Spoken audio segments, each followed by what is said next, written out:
అలాగే నమస్తే అండి. మా అన్నకి పిఆర్స్ అంటే ఎక్కువ. మా అన్న అంటే ఎవరో కాదు, జగన్మోహన్ రెడ్డికి.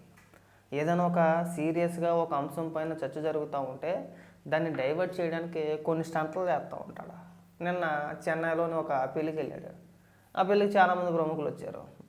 అక్కడ ముఖ్యమంత్రి, తమిళనాడు ముఖ్యమంత్రి స్టాలిన్ గారితో సహా కొంతమంది హీరోలు, హీరో విజయ్ గారితో పాటు కొంతమంది ప్రముఖులు, రాజకీయ నాయకులు, మన ఏపీ నుంచి కూడా చాలామంది వచ్చారు. అదే పెళ్ళికి విజయమ్మ గారు కూడా వెళ్ళారు. జగన్మోహన్ రెడ్డి కుటుంబ సభ్యులు చాలామంది అక్కడికి వెళ్ళారు.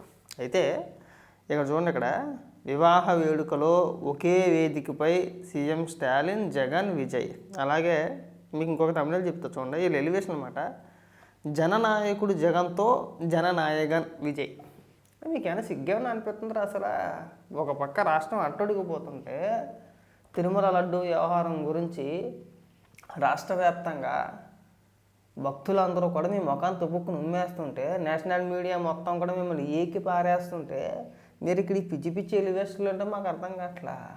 ఒక పక్క నేషనల్ మీడియా లడ్డూలో కల్తీ జరిగింది, ఒకటి కాదు రెండు కాదు, నేషనల్ మీడియా మొత్తం కూడా అన్ని ఛానల్స్ కూడా వాళ్ళకి జరిగిన, అంటే వాళ్ళు స్వయంగా తిరుపతి వెళ్ళి వాళ్ళు ఎక్స్పీరియన్స్ ఏదైతే ఉందో ఆ ప్రసాదానికి సంబంధించి లైవ్లో మార్గాన్ని భరత్తో ఒక జర్నలిస్ట్ మాట్లాడాడు. ఆయన చాలా స్పష్టంగా చెప్పాడు, నేను ఎవరో చెప్పింది నేను చెప్పట్లేదు, ఇది నా వ్యక్తిగత అనుభవం. ఇది నేను తిరుమల వెళ్ళాను, ఆ లడ్డూ ప్రసాదాన్ని తీసుకున్నాను, ఇంటికి వచ్చిన తర్వాత ఆ పరిస్థితి దారుణంగా ఉందని చెప్పేసి ఒక పక్క నేషనల్ మీడియా మొత్తం అంతా కూడా జగన్మోహన్ రెడ్డి ఏకి పారేస్తుంటే వీళ్ళు ఇక్కడికి వచ్చి ఎలివేషన్ ఇచ్చుకుంటున్నారు, అంటే డైవర్ట్ చేయడానికి అనమాట. ఒక పక్కన ఈ పోస్టులు లేదంటే మీరు ఇచ్చిన ఎలివేషన్లో కొంతమంది విజయ్ ఫ్యాన్స్ వాళ్ళు వ్యతిరేకిస్తున్నారు. జగన్మోహన్ రెడ్డి కలిసి మీరు ఎలాగ ఎలివేషన్ ఇచ్చుకునే దాన్ని వ్యతిరేకిస్తున్నారు. మీ స్వార్థం కోసం, మీ రాజకీయాల కోసం విజయ్ గారిని వాడమాకండి.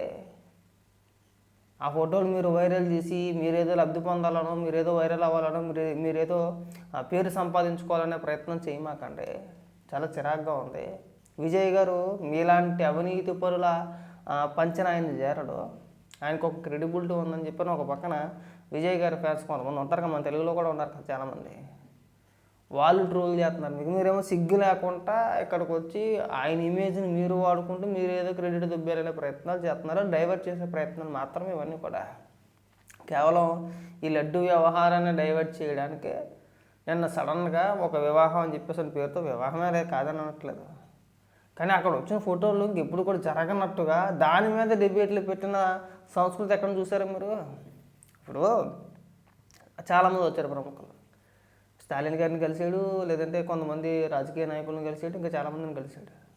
ఈ బ్లూ మీడియా సంబంధించి చాలామంది ఎవరైతే ఉన్నారో, కొంతమంది యూట్యూబర్లో కొంతమంది మేధావులు ఎవరైతే ఉన్నారో, జగన్మోహన్ రెడ్డి క్రేజ్ అంతా ఎంత కాదు, ఎంత అసలు విషయం వదిలేశారు, ఈ లడ్డు విషయం పక్కన పెట్టేశారు. ఇప్పుడు జగన్మోహన్ రెడ్డి అర్జెంట్గా పెళ్ళికి వెళ్ళాడట, దాని గురించి డిబేట్లు. అసలు డిబేట్ చేయాల్సిన అంశం అది. శుభకార్యం అన్న తర్వాత నలుగురు రాకుండా ఎలా ఉంటారండి? ఒక వివాహం జరుగుతుంది, ఒక పెళ్లి జరుగుతుంది, ఆ పెళ్ళికి అందరూ వస్తారు, రాకుండా ఉంటారు కదా. దానికి సంబంధించి ఇలా డిబేట్లు డైవర్ట్ చేయడానికి అనమాట. ఇవన్నీ చాలా చూసాం మేము. ఇలాంటివన్నీ చూసి నువ్వు చేసే స్టంట్లు చూసి ఒక్కొక్కసారి నవ్వుతూ ఉంటుంది. ఇవి ఆపే అన్న, ఈ పిఆర్ స్టంట్లు ఆపేసి చక్కగా ఈ లడ్డు వ్యవహారం ఏదైతే ఉందో ఒక పక్కన నేషనల్ మీడియా కూడా ఏకపాడుతుంది మిమ్మల్ని. దానికి సంబంధించి వీలైతే సపరేట్గా ఒక ప్రెస్ మీట్ పెట్టే ప్రయత్నం చేయి. ఈ పిచ్చి పిచ్చి మాటలు మాని పక్కన పెట్టేసి ఒక ప్రెస్ మీట్ పెట్టి సిట్ ఏం చెప్పింది, ఆ ఛార్జ్షీట్లో ఏముంది, మీరు ఎంత నొక్కేశారు, మీరు ఎంత తినేసారు, దానికి సంబంధించి ఏదైనా ప్రెస్ మీట్ పెట్టగలిగితే ఒకసారి ప్రెస్ మీట్ పెట్టాను. ఎందుకంటే మీరు అనుకుంటున్నారేమో భక్తులకు తెలుసు, ప్రజలకు తెలుసు ఏం జరిగింది అనేది. గత 5 ఏళ్లలో మీ హయాంలో తిరుపతి వెళ్ళి వచ్చిన భక్తులు వాళ్ళ మనోభావాలు కానీ వాళ్ళ అభిప్రాయాలు కానీ ఒకసారి సోషల్ మీడియాలో చూడన్నా కొన్ని వందల పోస్టులు ఉన్నాయి. ఆ లడ్డూ గురించి కానీ లేదంటే నెయ్యి గురించి కానీ వాళ్ళ స్వయంగా వాళ్ళు చెప్పిన మాటలు మీరు అధికారంలో ఉన్నప్పుడే. వైవి సుబ్బారెడ్డి విచారణకు ఆదేశించింది పిచ్చోడే ఆదేశించలా.